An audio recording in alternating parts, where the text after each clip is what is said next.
when the Republican Congress suddenly united behind Donald Trump in unanimous and almost cartoonish fashion in mid-December, it wasn't merely to get its tax scam bill passed, which by then was already essentially a done deal.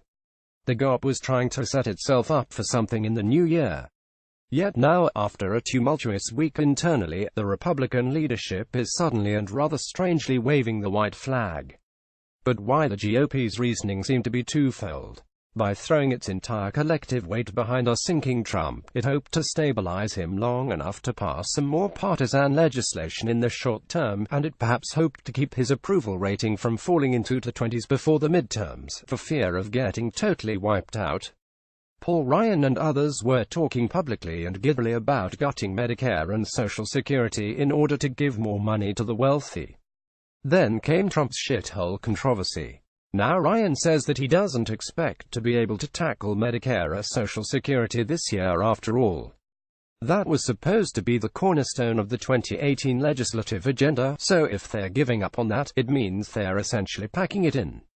That notion is now being underscored by GOP Senator Jeff Flake's sudden decision to begin attacking Trump, this time comparing him to Stalin, after having briefly fallen in line behind Trump for the past few weeks.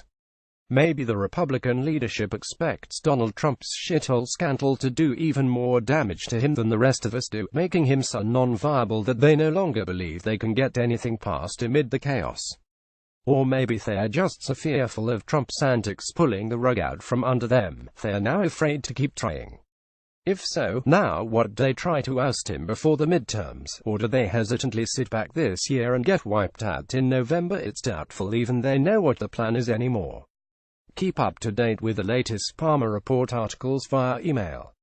Get the latest content first. Email address update preference as new articles are added daily. Subscribe now. We respect your privacy.